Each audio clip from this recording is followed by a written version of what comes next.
I'm so excited to have you here. For anyone who's already on who doesn't know Chris, he is one of my favorite people. You know, you have those groups of people where when you're around them, you just feel happier, and he is one of those people. We actually met at our brokerage conference a couple of years ago, and there were like 20 of us, and he just kind of took charge and was like, hey guys, we're going to a club. We got Ubers. Everybody get an Uber. I'm like, ooh, I want to go, because I have FOMO. So we're all hopping in, and he's just running this whole thing. And I was so impressed because he Thank you. just took charge. And your energy, I remember last time we were at a brokerage conference, because, like, I love to have fun and I have an outgoing personality, but I'm a little bit like introverted for a tiny bit in the beginning until someone kind of brings me out of my shell. And with you, it's just like the second you start talking, you're like, oh, I can't be embarrassed because I'm having too much Yeah. fun, and it's just like, you're just one of those people that just makes me feel, and others, just that you can be yourself and that you can have fun and you can also be a professional and do all these cool things. And so I'm just super excited to have you. Well, I really appreciate that. And honestly, like that's who I am. I've grown up my entire life just thinking like be yourself. And that's kind of what my parents raised me to do, is just be yourself and like talk to who you are, because people who resonate with you will follow in line and people who don't need to. And if they end up actually getting to know who you are, chances are a majority of the time people will get to know you and become part of that ecosystem and that network with you. And I think that's how that happened with us, honestly, because like you said, it was probably 20 people, but you were in a group of like 20, and I think there were like 3 other groups of 20, and it turned into like this 100 people getting in and going from one hotel to another. And like you said, it was all based off of my energy. Like to give context, in Las Vegas, I mean, I love the club scene. I love music. I DJ'd in college. Like that's my personality, is just an outgoing. I'm an introvert at my heart. Like that's the one thing that I have to say, like before I get into all this extroverted stuff, is there are days where I can sit down and just listen to music or sit outside of the backyard with my dogs and just like enjoy nature, or go on a hike, like those types of things. That's who I am.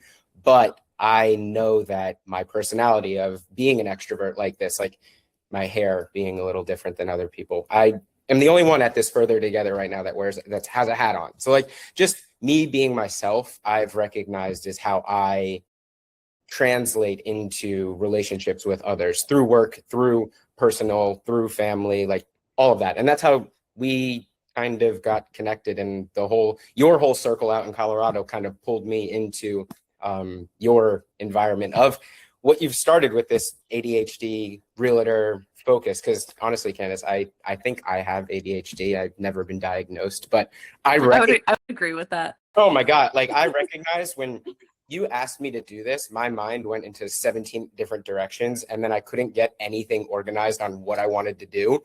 And I mean, what I posted, I shared what you posted yesterday. I should have done that a week ago. You know what I mean? Like there are so many things. It's just, that's where my brain is. So I really appreciate you, one, thinking of me to be a guest on this show, and 2, to start this. Like I can't believe that I'm the first person you asked. Like that honestly blew my mind. So that means a lot to me, and it showcases the simple connection. I mean, we've met each other for a total of 10 days in person. Yeah.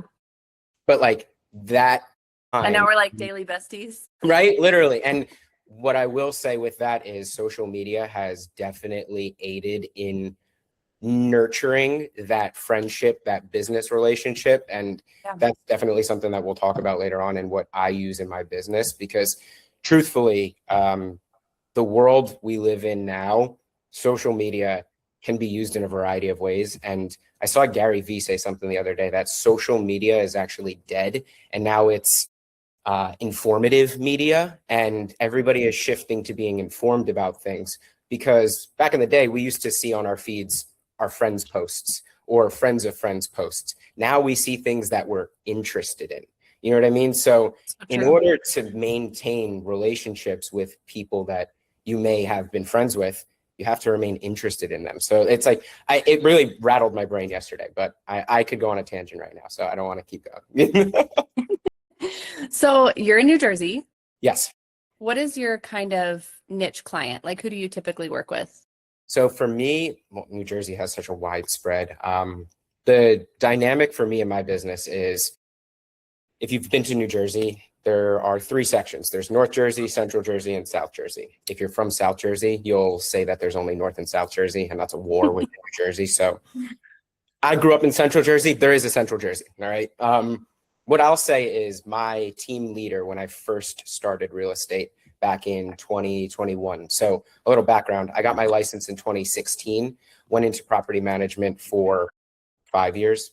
Yeah, 5 years. And then COVID hit, the office changed, dynamic changed, and I went into residential. I had the opportunity to go to a couple different brokerages, got sold on some of them, but one of my friends from high school, Ed Stulak, who I'm assuming a lot of people know if you're on Instagram or TikTok, or in real, you definitely know Ed. But I went to high school and middle school with Ed, and he had an opportunity as I was stepping out of the property management world. He acquired a building that he needed to lease 200 apartments for. So he taught me residential. I learned, I helped him a little bit with the property management side of things, and we just worked together. And that's kind of what brought me into his ecosystem. And then what I found out was, geographically for New Jersey, he operated Central Jersey North and didn't have many agents, connections, or desire to drive to South Jersey. And to give context from where he is, it could take probably 2.5 to 3 hours to get to the bottom of Jersey. But I'm in that middle point. So what I've found is, for me, a large majority of my clients come through a referral network, mainly because of my personality and who I am and the networking events that I go to and the relationships that I build. For example, I actually closed on a property in November from a referral from Lucy Orton out in Colorado. I met her in 2024. Good conversation, probably the same way that me and you met, and getting ready to go to that event to go out. And 2 years later, I mean, she reached out to me and said, "Hey, I have someone looking to move to New Jersey. I trust you." I'd met her for 5 days, but the way that we'd connected during those 5 days, I mean, there's hundreds of thousands of agents in New Jersey. She could have easily reached out to someone in her network, but she chose to network with me. So what I'll say is, a majority of my clients come through referrals. The spectrum ranges from trailers in the $100,000 price to multi-million-dollar homes right outside of New York City. So it's a very interesting market. And I mean, the volume is wild. An agent I'm friends with got 4 listings yesterday. Like, South Jersey's booming, but North Jersey's sitting still because of the influx of New Yorkers, because of the change in government. Like, there is so much that happens in the tri-state area. It's difficult, I'll be very honest, to stay up to date with everything. So I usually lean on my referral network in other locations. So for me, South Jersey, and then anybody in my team, if I have somebody north, I can always give them a call. You know what I mean? That's the way that I operate here. Super cool. So for realtors who struggle with consistency, a lot of us, we have similar personalities. What are maybe 2 things that you feel like they could implement to move their business, to move the needle, just a little bit forward, things that are super easy to stick to consistently, because I think a lot of times we set these big goals and we're like, I'm going to make this many calls a day, do this many open houses a week. And it's just like, you plan this extravagant plan, but then it's impossible to stick to and be consistent at, especially when your mind is, you have 100 tabs open every day. So I love what that. would you say? I have 100 tabs open literally every day. Getting ready this morning, trying to close them out. And I was like, no, you can do that in the car. You can do that when you get there. Everything. Like, you packed your bag last night. You're all right. Like, just going through it. So I agree. What I would say is, discipline is very difficult for me because of that, because I find I can't, or I have difficulty prioritizing what is most important to take care of now compared to, it can wait until I get in the car or until I get to the hotel, whatever it might be. I use environments over discipline. And what I mean by that is, I try, thank you. Like, you actually do this, what I try to do. So on your stories, I'll see sometimes you, Kyle, Sam, and some of your network working individually, but in the same room together. And for me, and this might not be for everybody, but what I've recognized is, if I'm just sitting behind my desk at my house, my dogs, I have laundry, I have other things that I can easily think about and get distracted from. And even if I don't, I just am in a room alone and I have tasks in front of me. And then that list looks monotonous. And then it Yeah. just, it turns into fear over action. And then I get worried and then the anxiety kicks in and it's just a never ending cycle. So what I've recognized for me is the best way is to go get coffee with someone or to go to, for example, in New Jersey, there's this, a lot of people might know this. So the show Severance on Apple, the building of Lumen is in New Jersey. It's called Bell Laboratories. It used to be. Oh, I didn't know that. Oh yeah, it used to be this massive complex of weird rooms, essentially like you saw in the show, but it was a laboratory, like a research laboratory. And then they destroyed it. It went dormant for decades. And then I think in the early 2000s, 2010s, they built Bell Works, which is a 6-story, 2 football field long, like collaborative space. There's they do like trading shows there. They do craft shows. There's restaurants, stores, there's office buildings, there's pickleball in the basement, basketball. Like it's like a YMCA on steroids, if you will. Like it has whatever you could possibly imagine, and it's free to walk inside. So for me, if I need to be around just energy and people, I'll find a place like that. Or I'll go to like a hotel lobby or something where I can sit down and just be around action. So it makes me feel like there's things going on. The benefit to adding people or having someone like you guys do where you're at a round table is you have that similar drive and mentality of you need to get things done. And you also have knowledgeable people to bounce questions off of. So like that I've learned helps me a lot because truthfully, if I'm working alone, I can get hung up on a question very easily and then go on a deep dive on just trying to answer that. And I don't need to know all of the details on the answer, but I like information and I like learning. So if I'm going to sit there and figure something out, I want to learn more about it. And then I'm like, that can wait tonight. I got to go back to this. You know what I mean? So being around with people, for example, Al Volo in Orbis Group, he is a call wizard. So anywhere we go, he has his headphones on and he's doing his thing, just making calls. I don't even have to talk to him. If I'm doing something and I get distracted and I'm on Instagram and I look up and I see him doing that, it triggers in my brain, Chris, what are you doing? You're supposed to be working this or that. And then you just keep going. So for me, I would say environment over trying to be extremely disciplined is what really shows, like, for me, my strengths. So like being in those networking events, being in conversations with people. And honestly, if you want to give yourself a little cheat time, go on Instagram, go on Facebook, but talk to people in a constructive way. Like I always do this. This is a good little networking tip that I like to use and to keep old relationships alive. Facebook tells you every day whose birthday it is. You have thousands of friends on Facebook from when you were a kid to now to business. A simple, hey, happy birthday, throw their name in there. Hope you have a wonderful day. They might like it. They might reply. They might not. What it does, though, is it puts you back in their algorithm, and then they see your story. And then that opens up another conversation. And then you have the opportunity to continue to nurture an old friendship and even catch up with somebody. And for me, that social interaction is a way of me like stepping out of work and getting to be interactive, but I'm working on building those relationships. So to my wife, honestly, it looks like, what are you doing? But for me, I'm like, hey, I'm building these relationships. Like I'm doing things. Like it's important for me to have these conversations. And believe me, it's one of the biggest pains in the butt for me to have that routine of waking up, checking Facebook. Hi, happy birthday, boom. Next one. Hi, happy birthday, boom. Like it takes 15 minutes, but I know that that simple routine while I'm having my cup of coffee, while the dogs are going to the bathroom, whatever it is, it continues to build those relationships. I had a high school friend who reached out to me through Instagram the other day because of a story I posted.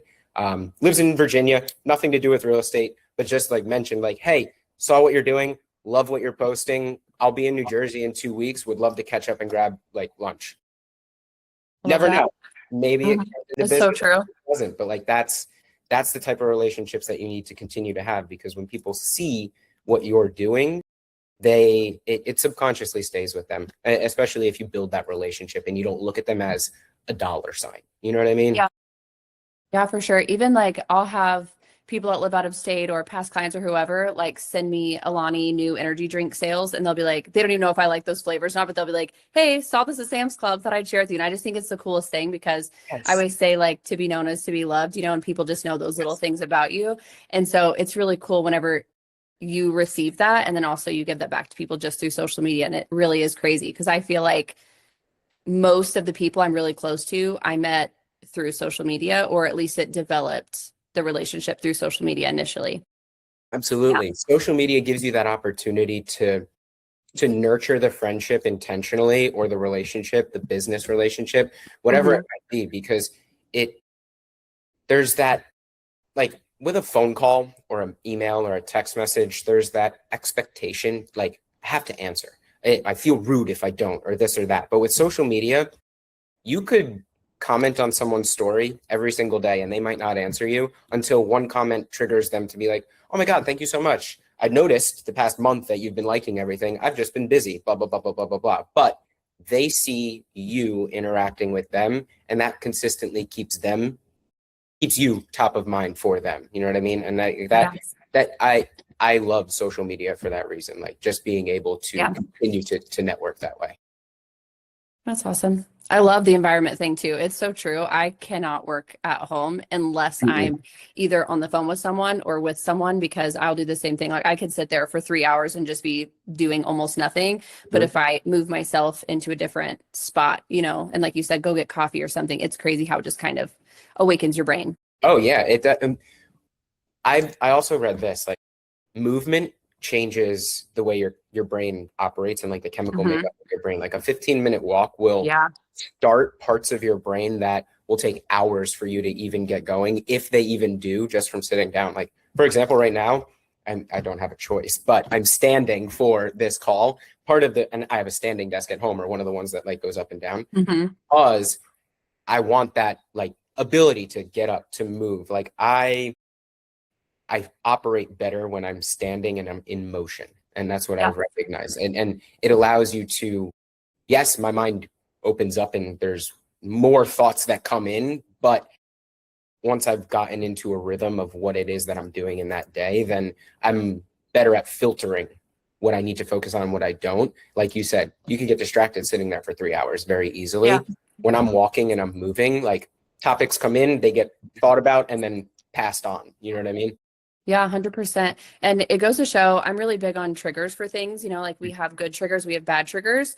I know that if I get up in the morning and stay in my pajamas and sit on my couch, that is a trigger for me to have a chill day. But I don't always need a chill day. Sometimes I got to get things done, And so it's like, if I light a candle, that triggers my brain to know, like, okay, I want to start cleaning. Let's turn on some music, and it kind of leads you. And so when you can find those, maybe your trigger to be productive is to get out of your house and go somewhere. Maybe it is to go for a walk, And so in the morning, I know that if I put on my makeup, brush my hair, throw on some sort of clothes outside of pajamas, I'm already in a state of, okay, I already feel like I'm productive. I mean, even something as simple as making your bed in the morning, it's like you accomplish a task first thing. And no matter how small it seems, especially for the way a lot of our brains operate, it's like you need those little wins. You need those little tiny micro dopamine hits to get you going to the next one, So I agree entirely. And I love that you just said triggers, because truthfully, I have similar, I guess you could say, triggers, because for me, I usually intermittent fast. So I don't eat until like noon or something. I'll have a little greens drink in the morning, that kind of thing, coffee. But what I've recognized is if I get up and I do my normal routine and then I make myself breakfast, like eggs, piece of toast, or just something simple, like scrambling eggs starts the day to like, we're doing shit. You know what I mean? Like there's things that are going to get done. And I've recognized that, where if I don't, then I'm more on autopilot and just kind of like, okay, what does my calendar have, and this and that and whatever. But when I've recognized, if I make myself breakfast, it's like, there are things that are going to get accomplished, and like we're not dancing in the fluff, you know what I mean? Like there's A, B, C, D, and then it'll be 5 o'clock. 100%. I like that though. Triggers. I've never thought of it that way, but it's very true. I think a lot of times people think of triggers as a negative thing, like this triggers me, or I feel triggered, but it's like that also could be a positive too. And I was actually just talking to my kids about this the other day, of like getting to know yourself and things that make you feel better and things that make you feel worse. Like I love that. literally 8 o'clock in the morning, if I'm taking my kids to school, I'm listening to like 2000s throwback music. We're listening to T-Pain because I know Yes. that that's going to put me in a good mood to go do something. I don't want to listen to depressing music when I wake up in No, the morning. And no. so it's like getting to know those little bitty things about yourself that can just make your day better and Mhm. make you more productive and have more energy to tackle your day.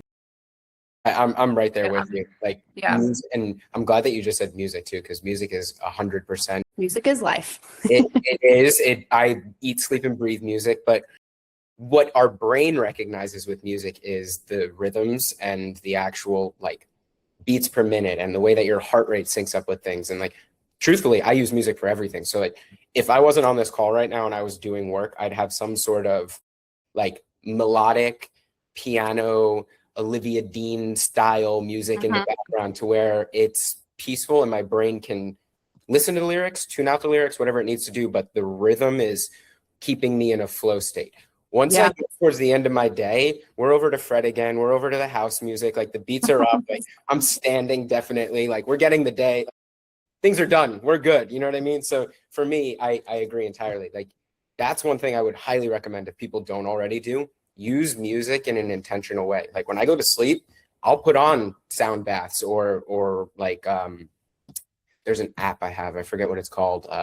Endel, something like that. It's a sound music app though, but it basically gives you different rhythms and noises that like white noise, brown noise, all Mhm. that types of things, but sound bowls, different type of stuff, and it helps me go to sleep. So that's one thing that I will recommend to quiet your brain because I know at night my brain usually starts going haywire the second I put my phone down. I'm like, I could be doing Yeah. this, I could be doing that.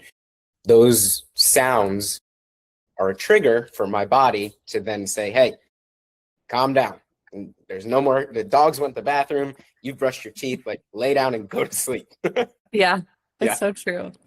I love that.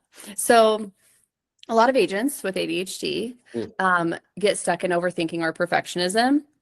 And I don't know if you can relate, but for me personally, I will be so gung ho for something, get everything prepped, I'll be ready. But then there's always, I know you and I kind of talked about this the other day too. Then there's like, it's like, okay, I'm ready. And then it's like imposter syndrome punches me in the face. And I'm like, okay, I'll pull back a little bit because I have to prep more because I'm not ready because there's someone else who could be doing this better than me. And it's like, I just annoy myself because it's weird because it's like you believe in yourself and you know it's possible, you know you're going to do a great job. But then there's that imposter syndrome is just your little sidekick and it just stays there. So it's like, what advice would you give to someone who maybe feels stuck or waiting for the right time? I we talked about this the other day, and yes, this is me. Like I think literally, what was it last night? I texted you and I was like, I'm nervous for tomorrow. Like I'm that person. It's funny because years back, I'm the director of partnerships at a marketing agency that my wife runs, Acting Social here in New Jersey. But back in 2018, I did sales for them, and one of the new things we were starting was a podcast. It was big when podcast started. And are you familiar with The Challenge? No, MTV I show? don't think so. MTV show. One of those like Big Brother type shows Yes. way back when. I never watched it, but I worked at a apartment community, and one of the members, Paul Calafiore, if you're a fan, you probably are, you know who he is. Him and Cara Maria, big on Instagram, million followers, that kind of thing, lived at the apartment community I worked at. And okay, cool, awesome, Jordan. Yeah, so Cara and Paulie lived at the apartment community in New Jersey, and Paulie's from New Jersey. And I just asked him one day, I was like, dude, I didn't know that you did this. Like, do you want to be on a podcast one day? And he's like, yeah, absolutely. He's like, what's it about? I had no idea. I was like, shit. It's a marketing agency podcast, and we're just like trying to do a podcast. I have no clue. So I talked to my team, and we ended up making the episode on growth happens outside of your comfort zone. Mhm. The entire Love. conversation was from these two individuals who'd went from difficult upbringings, different parts of the country, and like told their story on how they grew outside of their comfort zone. So for me, that's something that I've recognized is it's it's never easy to just do something because your mind is always going to come up with that imposter syndrome feeling like, am I ready? Should I be? Like the room here today that I'm at for Further Together, there's agents up there that I heard one lady as I was walking out, she said, "We're at 46 million this year." I coughed, like, it's March. Bravo to you. Like, that's amazing. I strive to be like you in some day, but at the same time, I feel I shouldn't be in that room. You know what I mean? Like, I'm maybe 1 to 2 to 3 million a year.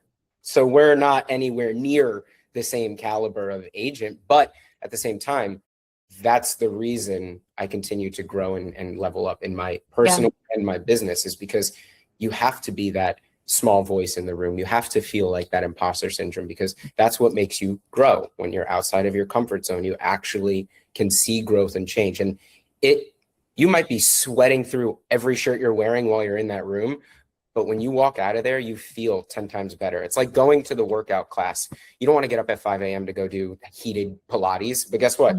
You're done, your brain, the endorphins, everything, your mind, you're firing on all cylinders. You feel like better than ever. And that's the same experience that you can get when you break through those nerves of that imposter syndrome. Like, hey, you did all the preparation. Like me this morning, I was questioning myself running out the door simply to get my headphones, when in reality, they were already in my bag. I was already prepared, but it was just my mind saying, like, you're not ready. You shouldn't go to this, like, just procrastinating. And there was no reason for me to, like, that was just nerves, and I had to get over it. I had an hour drive. I had 2 hours until I met these people. Like, I had time to digest. So what I would say is perfection, or that like goal of trying to be perfect, is usually just your fear disguised in preparation. You know what I mean? So you are able to prepare. Don't let the fear that comes afterwards of, is it all done right, take over. Like, you did all the preparation. You've gotten past that. Now it's just your mind fighting yourself. And it's difficult. So what I usually say is, I find clarity in action. Do things. Don't just think about them. Because when you sit there and think about something, for example, this morning, I started making myself anxious for today for no reason. What if there's traffic? What if there's a car accident? What if there's no Wi-Fi? What if there's nowhere for me to do the call? I mean, there was nowhere for me to do the call. I mean, I'm in a construction zone right now because there's no floors because there was apparently no conference room. So I could have thought about all of that and made myself nervous to get here today, but I didn't. I mean, I did, but I didn't. And then I got here and just did what I had to do. So I would say, take action, go to the event, make the post on social media, talk to the person that you were worried about. There's an influencer in New Jersey, he has 1 million followers. He started this farm. It's like a interactive, collective kind of gym, workspace, membership thing. It's exclusive. 1 million followers. Why would he answer me? I comment on his stuff. I send him messages. He replies. We have conversations. I'm talking to someone that I thought I would never have access to just because I talk. So just do it. That's the biggest thing, is get over the fear of what if and experience what if. You can think about something all day and create 1,000,001 scenarios in your head, but you don't know what is actually going to happen until you do it. So once you do it, then you can judge on your experience and make a decision from there. Well, if I touch the stove, it's hot. I probably shouldn't do that again. But you learn other ways to use the stove. You know what I mean? So like really take action. That's what I would say to that. Like it's difficult, but just do it. And if it's something that's more challenging, like for example, going to an event like this, like if that's nerve-wracking to you because you don't want to get into a room with a bunch of people, start small. Start at a smaller event.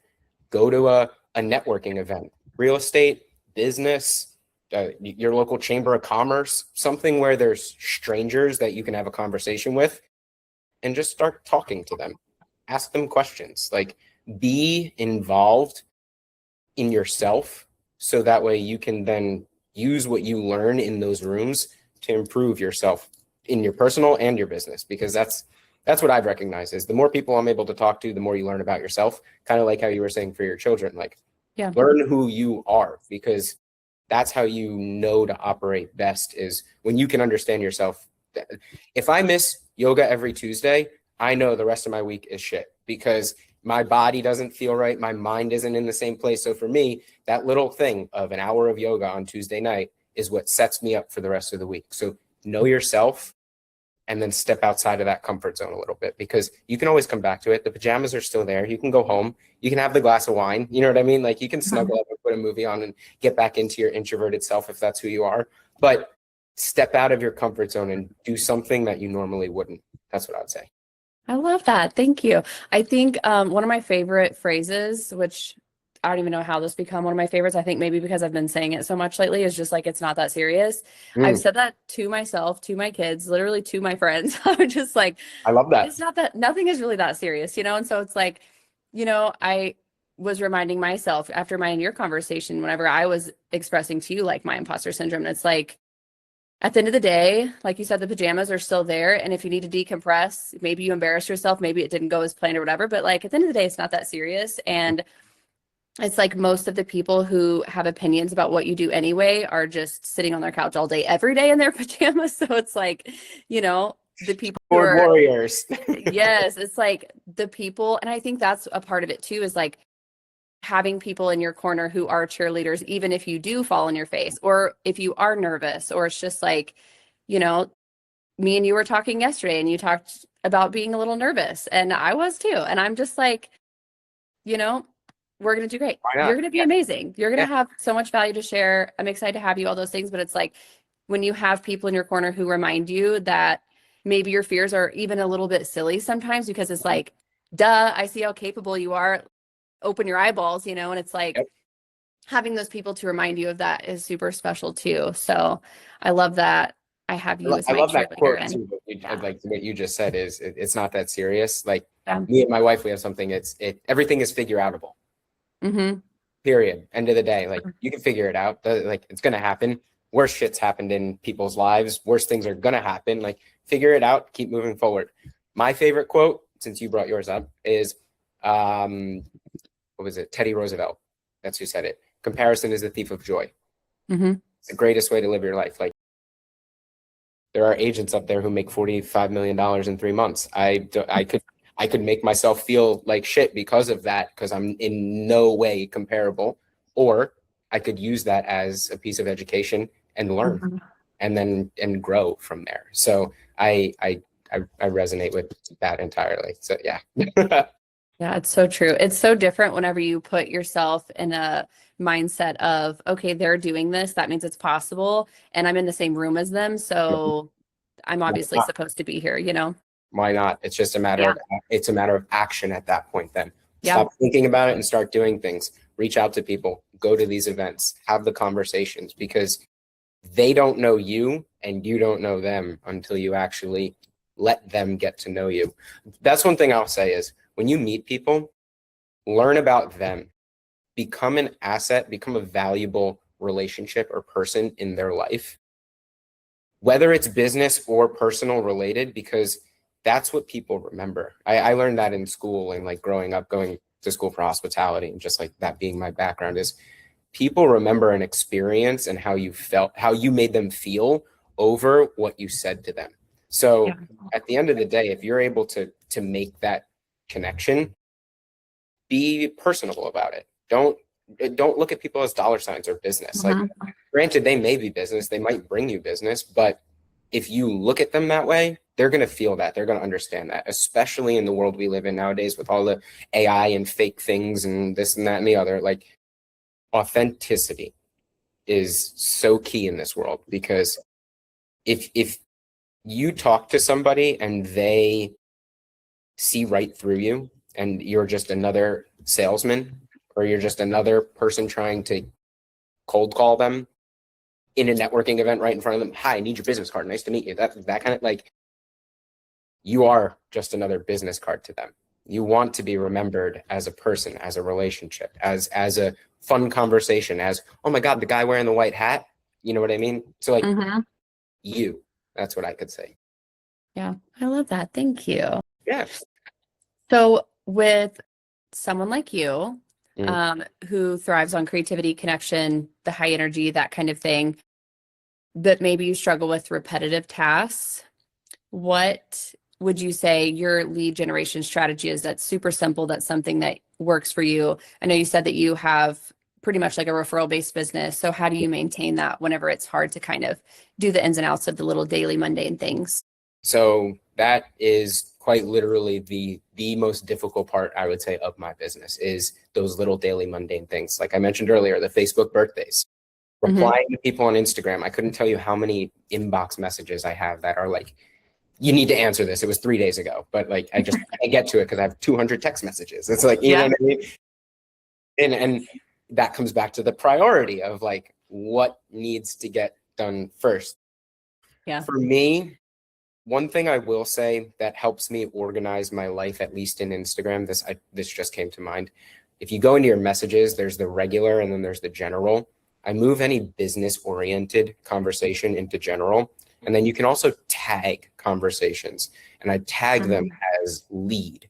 That way, if I ever need to, I can just like, if I'm in a business mode, I can go in and just search leads and then see who I need to talk to. But yeah, that's just a little tip that I learned on Instagram recently. But what I'll say is networking events are probably my bread and butter on how I keep referral networks alive and add to them. And I don't mean just real estate networking events. Go to the Chamber of Commerce, go to, like, for example, Lifetime. I'm a member and there's a cafe in our Lifetime. And every month they put up a calendar of these are the events that are going to be happening here. Talk to the front desk person. Hey, what do you guys have going on here? Like, are there any types of events that I can attend? Go on Eventbrite. Go to your Facebook groups. See if there's any sort of local town commerce meeting you can go to. Like, go to these events and just make yourself present and known. Shake hands, meet people, and the business follows because, like most of us, I would say, after you meet somebody, if you remember them or you have their business card and you're like, wow, I want to look up that person. What did I just say? I want to look up that person. You're going to look them up. So after you meet somebody, whether it's at a town council meeting or whatever it is, if you had a memorable conversation with someone, chances are they're going to look you up.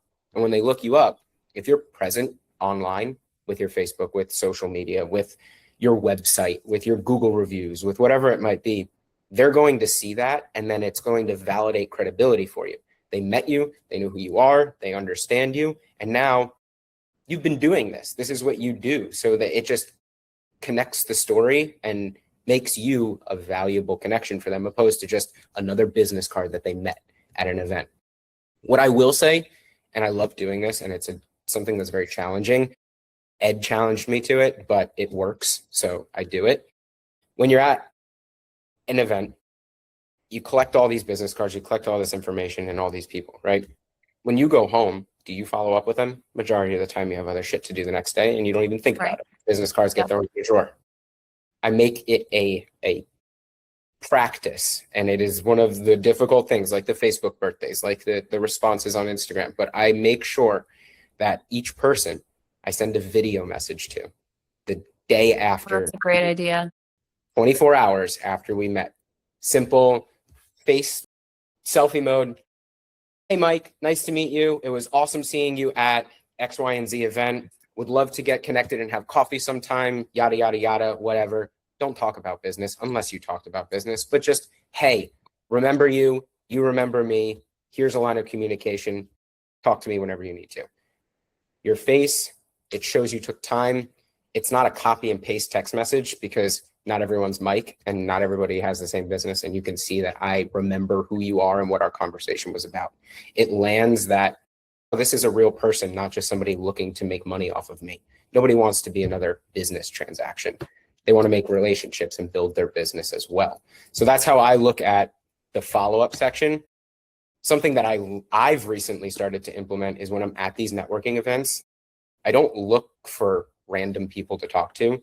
I look for people that you feel like there's a connection without communicating. You know what I mean? Like if you see someone from across the room, they're having a good conversation.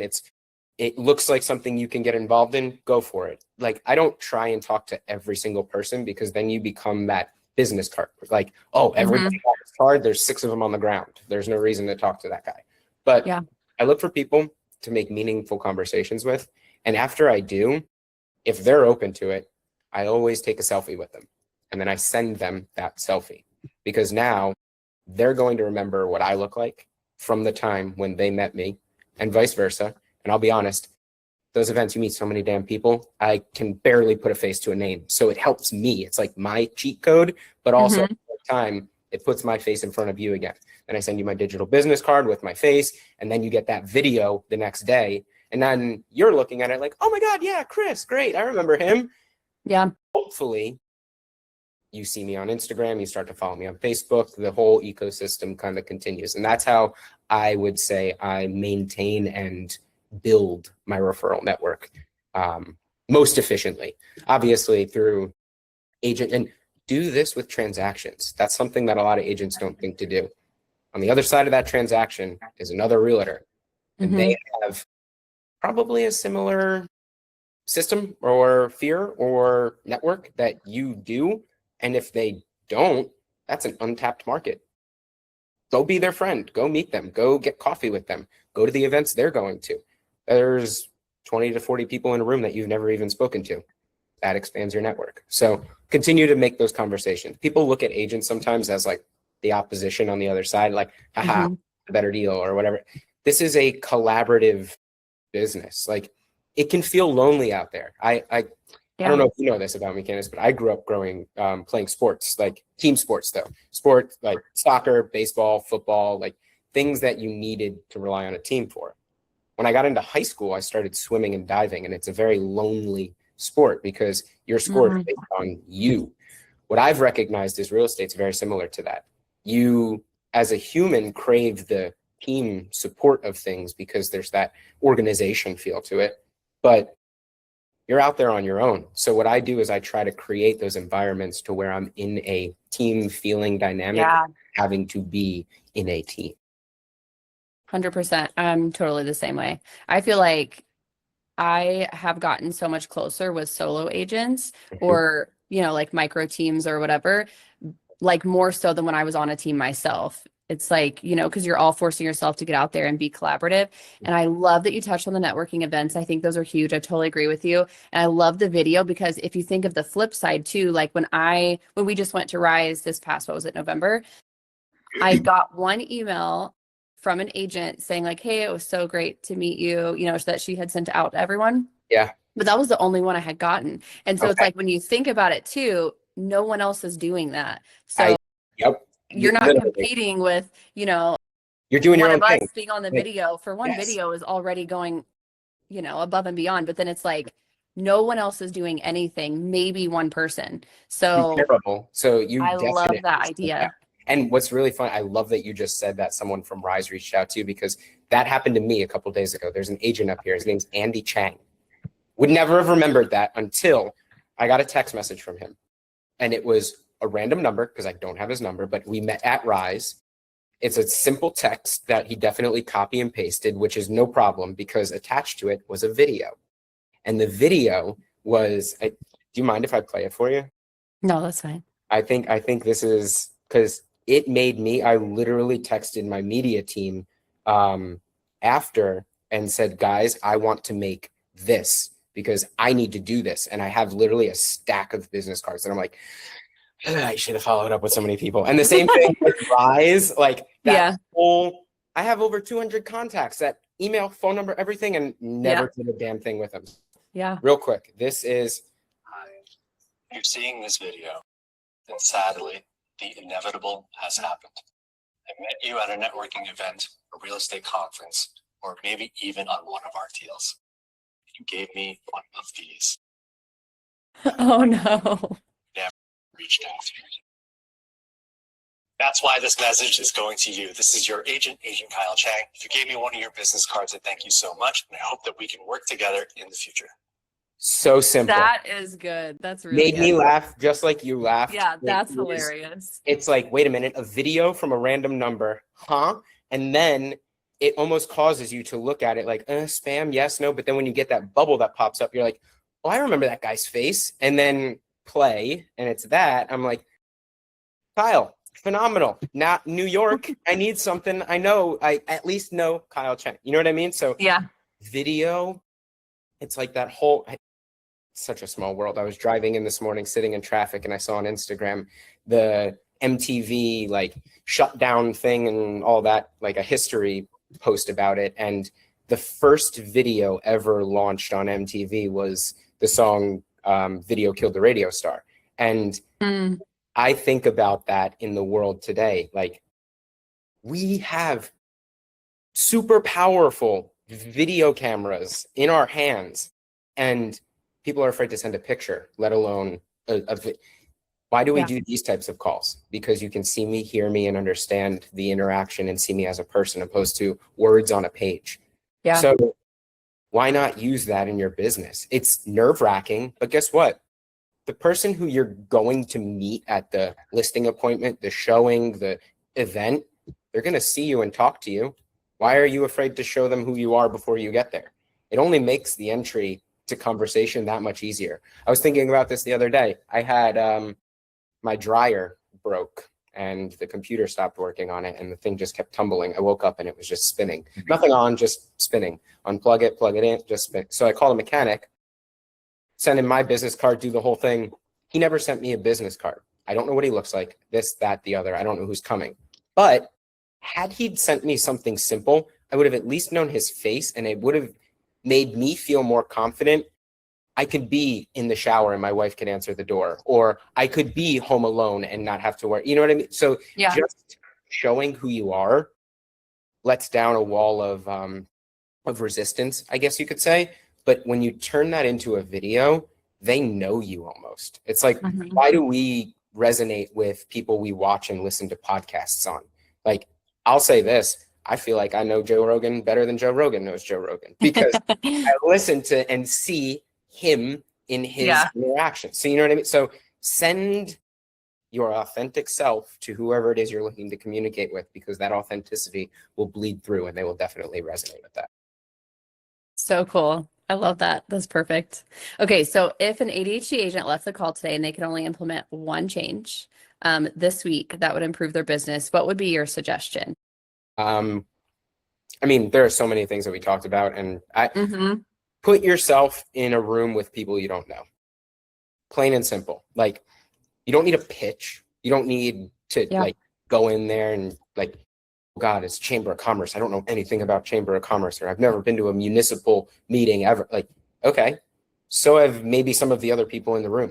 Walk in as Sally from 123 Banana Street and meet people, have conversations, ask more questions than you answer. I love that thought, because the person who's asking questions is leading the conversation. And at the end of the day, people love to talk about themselves. So the more you ask someone about, who are you? Why are you here? What do you do? They start to open up because they feel you're interested, whether you are or aren't. I'll say try to be, at least in the initial interaction. Show your actual interest and gain some understanding of who they are. Two reasons. One, you can then know if you want to continue that relationship, because you get to know them before you just spill the beans of, I'm a realtor, I do this, I do that. And then you overwhelm them. Like, learn if that's someone you even want to be interacting with. And then secondly, they feel heard because you asked about them. You didn't come in there and just like, me. Like, yes, I loved hearing that lady made 46 million in the first 3 months of the year, but truthfully, that doesn't mean anything to me. Like, okay, cool. How can that help me? You know what I mean? So be that person. When you enter a conversation, how can you help them, learn about them, and then flourish that relationship? Because that initial conversation, from going to an event with strangers, they then look you up. They then see what you do. The online presence builds credibility. And then that relationship in the beginning, you're just a friend. And now they know what you do, not a business person looking to get money, use money, or have them spend money. You know what I mean? So be authentic and just go meet new people and step outside of your comfort zone. How many dang, that's crazy, do you give yourself before you move on to the next person?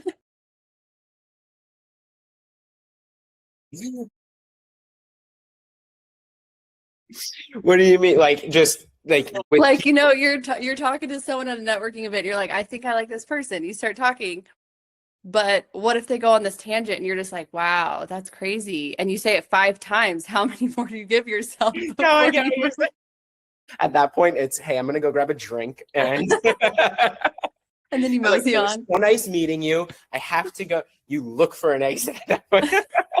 Bathroom, always know where it is. It's like when you go into the movie theater, know your point of exit. It's like I would say, I saw someone comment, I would say 3 is definitely a good base. If they're not getting the hint after the 4th, start to just like, thank you so much. It was a pleasure meeting you. Like, be as polite as possible. That's what I usually, because let me tell you, New Jersey, there are some talkers. There are some people. You get some of the guys who come out of like Brooklyn, Staten Island, like out of New York, and I could hear a story about his mother's cousin's uncle who did business 10 years ago, and so it means nothing to me. And I'm like, I just have to be conscious of that. Mm-hmm. 3, 4 of those, like, oh, wow, all right, fantastic. Then just be as blunt as possible. Think of it this way. If I have a call with you and we have from 11:30 to 12 o'clock and I'm in the middle of talking to you and it's 11:59, you have another call, you're going to say, Chris, I really appreciate all this time. We're going to have to continue this conversation another time because I do have another obligation at 12 o'clock. Thank you so much. You know what I mean? Like, there's no anything. Thank you so much, Candace. It was great meeting you. I loved hearing the story about your aunt and your cousin who went to Disney and they saw all of the Legoland things. It was fantastic. I only can imagine. I've never been to Legoland, but I'll be there someday. I do have to get going, though. Nice to meet you. And then just move on. And then they're going to probably follow you and find you again later on because they felt you listened to them, which you did. Recognize if it's going to become a business relationship or just a friendship. And then you can make a decision there. Do I want to invest time in a new friendship? And if you do, you never know. That might become something that's business related later on. I mean, I've made friends in the sauna at Lifetime talking about. Oh my gosh. I always talk about that too because the sauna. Mm-hmm. Well, it makes your brain. I'll have my AirPods in and everything. Then someone will ask me a question. I'm like, what? Yeah, it sparks conversation, environment, triggers. That's the thing. Like, being in the sauna, one, your body, your brain starts moving, and the heat shock proteins that get developed in your body make you think and want to just like jump out of your skin. So the fact that there's conversation, what it does is it tricks your brain, honestly, to focusing on something other than the fact of you're melting and you're cooking yourself. But once you, sometimes they get that sauna up to like 205 in there. I'm like, guys, I smoke brisket at 215. Like, we're close to that right now. And granted, I'm only in here 30 minutes, but like, we're close to that. It's hot. Like, my chain, like, you know what I mean? They get hot and you're like, I'd start taking it off. I'm like, forget this. Because if I walk in there and it's not 180, I'm like, all right, I'm going to start burning things. But and I can't do 30 minutes at 200. But either here nor there, the sauna, way your brain starts chemically changing, it creates these conversations. I met a guy just talking a year and a half ago. His brother was opening a restaurant. Oh, cool. Awesome. What's the name of it? I'll go check it out when it opens. Saw him weeks, every time in the sauna house, restaurant, this, that, the other. Now, one of my favorite restaurants, his brother, turns out, this is a really, really, really long, convoluted story, but his brother, Joe, grew up with a fraternity brother of mine. We went to school in North Carolina. So the connection there was crazy. And my lender here in New Jersey went to school with both of them as well. So I reached out to my lender to get a lunch and asked him, hey, have you seen the new place locale in Little Silver? He said, no fucking way. That's my best friend from school. Wow, you know him. And boom, boom, boom, boom, boom. That wasn't business related. Now, when Joe opened up locale, he needed a 3-unit rental multifamily property for some of his workers. He understood, knew that I was real estate. We had a conversation. I helped him find a property because I spoke to someone about what their brother was doing a year ago. You know what I mean? Like, the referral that I got from Lucy was in 2024. We closed in 2025. It was a year and a half later almost that the connection turned into the business transaction. So keep going. Step out of your comfort zone. Don't stop meeting people and just being yourself, because the business will come. It's when you start chasing it that it feels like nothing's happening, because that's all you're focusing on. I'm meeting so many people throughout marketing, throughout real estate, and those conversations. I have a podcast episode in the beginning of April with a health sciences something. I have to do more research on him, but he has 900,000 followers on Instagram. He's a big name here in New Jersey. And like the fact that I just reached out to him on Instagram and then saw him at the gym the next day and was like, hey dude, great conversation on Instagram. He's like, yeah, nice to meet you in person. Let's get together in April. Cool. And like, that's how it happened. So be yourself. Don't be afraid to talk to people. And the noise of like, don't read the comments. Don't get discouraged by non-engagement from the other side.